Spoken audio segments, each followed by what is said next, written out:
Guys, ito na nga pala napamili ko kanina sa palengke.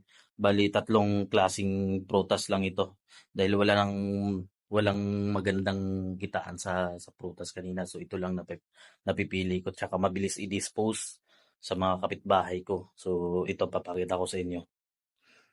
Ayan guys, lansunis. Matamis yan guys. Isa siya yan sa pinakamatamis na variety ng lansunis. Tinatawag na duko. Ito yung duko guys. Tsaka yung isa naman ang pinakamatamis na variety ng lansones is yung tinatawag lang longko. And then eto ang puhunan ko nito ay nasa 130. Ang bentahan ko naman dito sa amin guys is 180. So may 50 lang ako per kilo. And then ito, grapes. Ang puhunan ko naman dito sa palengke ay 110. So, bentahan ko dito is 200. So, may 90 ako per kilo. And then, itong apple, ayan guys, matamis na apple yan. Pinaka-the best yan, itong Fuji apple. Ito yung pinakamatamis na variety ng apple. Puhunan ko nito is nasa 25. And then, bentahan ko naman dito guys, pagka pa isa-isa lang is 35. Pero dahil mabilisan tayo, bebenta ko yan ng 3,100 para mabilis lang. Bali 32 pieces lang yan lahat sa isang box. Guys, ayan, nire-repack ko na yung pinamili ko kanina.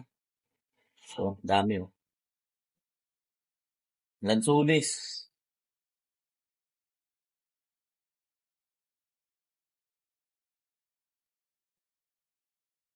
Guys, grapes.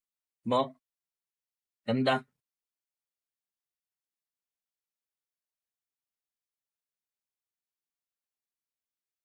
So, guys, oh.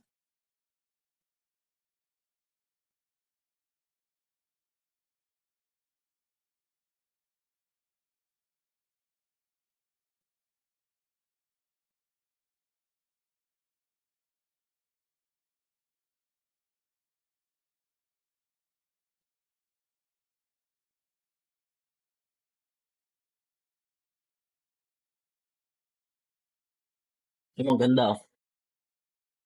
Ayan guys, simula sa pagbili, ito nire-repack ko naman.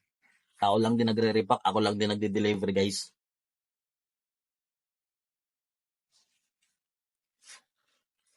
Kasi pagka dito pala, tinatanggal ko yung mga may butas-butas minsan. Kaya no, hindi maiiwasan na walang bulok talaga eh.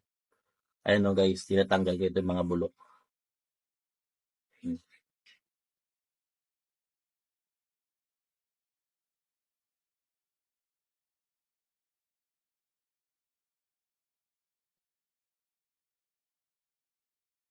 Ayan mo, ganda oh.